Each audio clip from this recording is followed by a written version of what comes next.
Arkadaşlar bugün Lenovo ThinkPad D560'ın SSD ve RAM upgrade'ini yapacağız. Üzerlerinde makinelerin 500 GB C7 7200 RTM disk mevcut. Bunları çıkartıp yerine 240 GB Kingston SSD takmayı düşünüyoruz. Ve RAM'lerini de 4'ten 8'e yükselteceğiz. Servis kapağının açılımıyla işleme başlıyoruz. Biraz yaklaş isterseniz.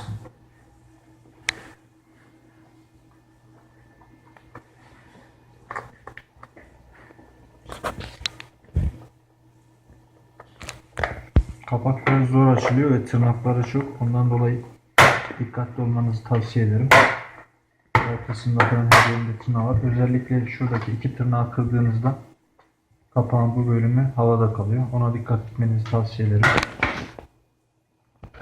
Diskimizi görüyorsunuz. RAM slotlarımız da burada. İşte BIOS pili, wireless kartı vesaire vesaire diğer aksesuarları da aletin üzerinde.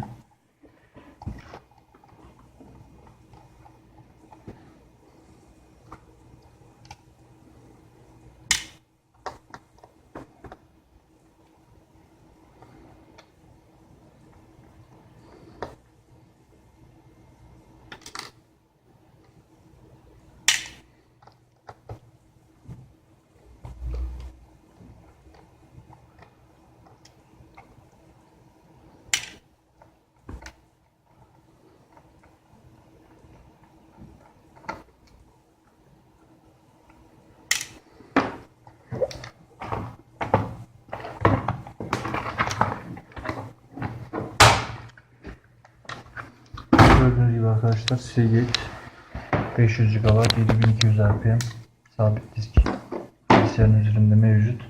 Bir RAM alabilir miyim sen?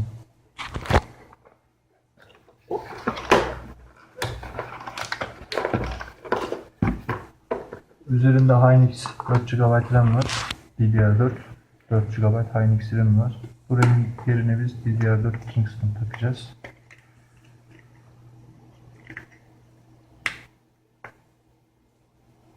DDR3'müş oğlum bana. Evet. Niye demiyorum? Adamlara DDR4'lerle uğraşa DDR4 oldu.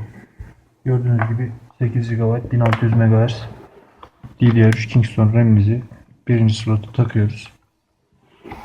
Diskimiz orada klon aşamasında arkadaşlar. İsterseniz biz diski case'inden ayırarak işleme başlayalım. Klon aşamasını da İhsan arkadaşım size gösteriyor şu anda. Acronis ile hazır kurulu bir sistemden klon alıyoruz. Ve yeni SSD'lerimize yazıyoruz. Burada diski case'inden ayırıyoruz. SSD'mizi bu case'in içine yerleştirip makinenin üzerine monte edeceğiz tekrardan. Klon aşaması bittikten sonra.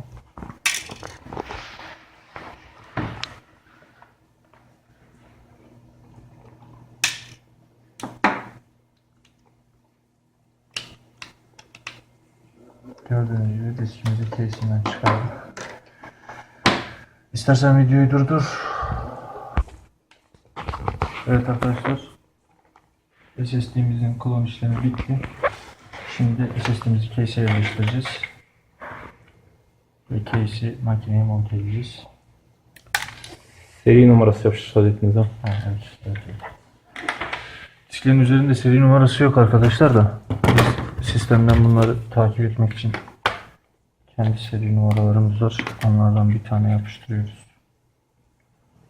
Bu sayede hangi ürünün hangi tarihte verildiğini daha iyi tespit edebiliyoruz.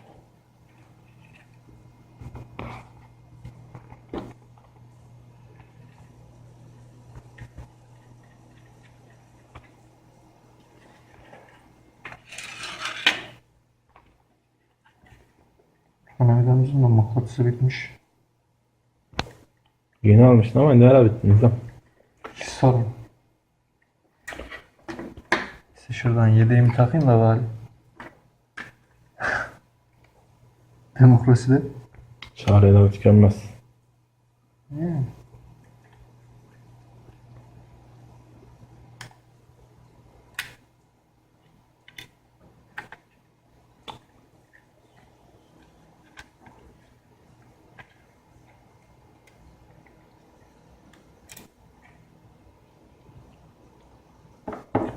Mıknatısımız bayağı güçlü olduğu için vidayı tonardanın ucundan çekiyor oluyor. Evet, eski case'e yerleştirdik. Case'imizi de noktamıza yerleştiriyoruz. En son vidalarını atalım. Kapağını kapatıp çalıştıralım.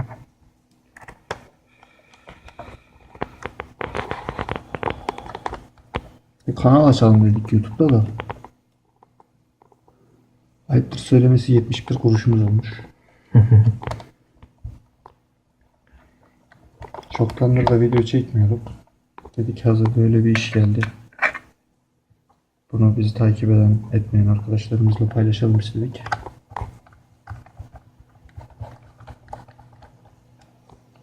Hem de biraz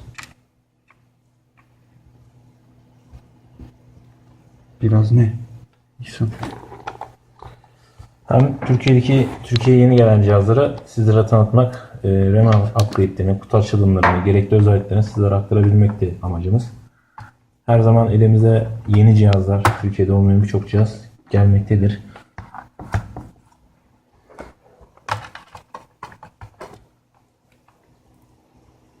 Bant kalmış.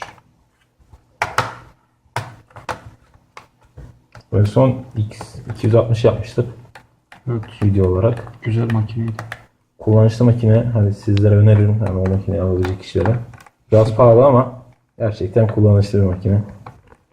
Hem batarya olarak da hem de genel işlemcisi RAM olarak, SSD'si olarak gayet güzel bir makine.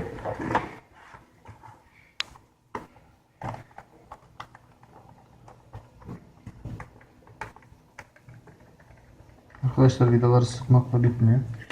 Gördüğünüz gibi kapağın bu bölümü böyle havada kalıyor. Şu ortada gördüğünüz vidasız bölümde komple altta tırnaklar var. Bunları şimdi bir oturtacağız. Biraz sıkıntılı bir işlem bu. Dikkatli olmanızı tavsiye ederim. Elinizin ayarını ölçerek uygulayın. Bir tane tırnak bile kırılsa bir sonraki açılmada bayağı bir sıkıntı yaşıyorsunuz. Gördüğünüz gibi şu an hepsi oturmuş vaziyette ve hiç bulaşık çalıştıracağız birazdan. Ve kullanmak işe yaramış mı yaramamış mı? Şimdi pilimizi ve ona bakacağız. Beraber göreceğiz. RAM'ini göreceğiz. BIOS'una gireceğiz falan filan. Beraber halledeceğiz şimdi onları. Lenovo'nun güç adaptörleri güzel. Özellikle bu USB tip çıktığından beri. Notebook'u başlatalım arkadaşlar. Tamam.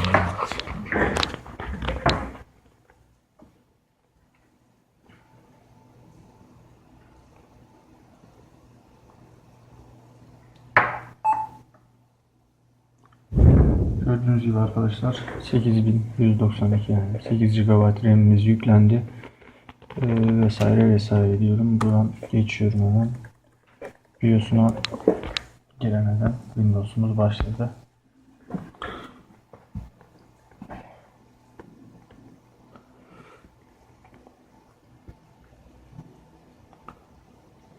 SSD olduğu için bu işlemler kısa sürüyor. Biliyorsunuz SSD kullanan arkadaşları zaten gayet memnunlar diye düşünüyorum. Çünkü normal disklere göre %300 abartmamış olurum ben. %300'e kadar bir performans sağlıyor. Gördüğünüz gibi klonumuz işe yaradı arkadaşlar ve tüm uygulamalarımız çalışıyor. DXDiag da bu arada Windows 10'da çalışıyor arkadaşlar. Windows 10 Pro 64 bit Türkçe 8 GB RAM'imiz mevcut. DirectX 12 kullanıyor. Intel HD 520 ekran kartımız mevcut.